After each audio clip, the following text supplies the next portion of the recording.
ಬಿಂಕಿ ಮುಟ್ ನೋಡೋದು, ಯಾವಾಗ ತಗೊಂಬಂದೆ, ಯಾವಾಗ ನಿಲ್ಸಿದೆ, ಏನು ಮಾಡಿದೆ. ಶುಕ್ರವಾರ ಗುಡಿಬಂಡೆ ಪಟ್ಟಣದಲ್ಲಿ ತಹಸೀಲ್ದಾರ್ ಸಿಗ್ಬತ್ತುಲ್ಲರವರ ನೇತೃತ್ವದಲ್ಲಿನ ಅಧಿಕಾರಿಗಳ ತಂಡವು ಅಕ್ರಮವಾಗಿ ದಾಸ್ತಾನು ಮಾಡಿದ ಗ್ಯಾಸ್ ಗೋಡನ್ಗಳಿಗೆ ದಿಢೀರನೆ ದಾಳಿ ಮಾಡಿದರು. ಒಟ್ಟು 3 ಕಡೆ ದಾಳಿ ಮಾಡಿದ್ದು, ದಾಳಿಯ ವೇಳೆ HP ಗ್ಯಾಸ್ ಹಾಗೂ ಇಂಡಿಯನ್ ಗ್ಯಾಸ್ ಸಿಲಿಂಡರ್ಗಳು ಪತ್ತೆಯಾದವು. ಒಟ್ಟು 64 ಗ್ಯಾಸ್ ಸಿಲಿಂಡರ್ಗಳು ಪತ್ತೆಯಾಗಿವೆ.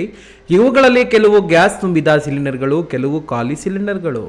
ಜನಸಾಮಾನ್ಯರು ಗ್ಯಾಸ್ ಸಿಲಿಂಡರ್ಗಳು ಸಿಗದೆ, ಅವುಗಳು ಬುಕ್ ಆಗದೆ ಅನೇಕ ರೀತಿಯಲ್ಲಿ ಸಮಸ್ಯೆಯನ್ನು ಎದುರಿಸುತ್ತಿದ್ದಾರೆ. ಮತ್ತೊಂದೆಡೆ ರಾಶಿಗಟ್ಟಲೆ ಸಿಲಿಂಡರ್ಗಳನ್ನು ಅಕ್ರಮವಾಗಿ ದಾಸ್ತಾನು ಮಾಡಿಕೊಂಡಿರುವುದು ಪತ್ತೆಯಾಗುತ್ತಿವೆ.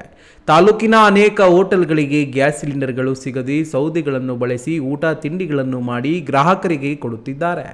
ಇಲ್ಲಿ ದುಬಾರಿ ಹಣಕ್ಕೆ ಸಿಲಿಂಡರ್ಗಳನ್ನು ಮಾರಾಟ ಮಾಡುತ್ತಿರುವುದರ ಬಗ್ಗೆ ಸಾರ್ವಜನಿಕರು ಆರೋಪಗಳನ್ನು ಮಾಡಿದರು.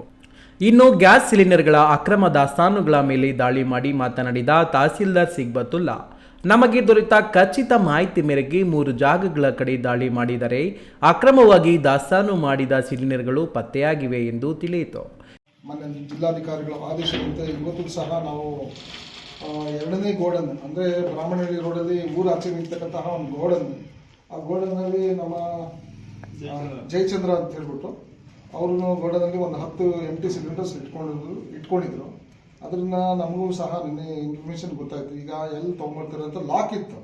ಆ ಲಾಕನ್ನು ತೆಗೆಸಿಬಿಟ್ಟು ಇವತ್ತಿಂದ ನಾವು ಪೊಲೀಸರು ಸಮ್ಮುಖದಲ್ಲಿ ಇವತ್ತೊಂದು ರೈಡ್ ಮಾಡಿದ್ದೀವಿ. 10 ಡೊಮೆಸ್ಟಿಕ್ ಸಿಲಿಂಡರ್ ಖಾಲಿ ಇರ್ತಕ್ಕಂತಹ ನಮಗೆ ಸಿಕ್ಕಿದೆ. ಒಟ್ಟಾರೆ ಇವತ್ತು ಅಲ್ಲೊಂದು 2 ಗಂಟೆಗೆ ನಾವು ರೆಡಿ ಮಾಡಿದ್ದೀವಿ.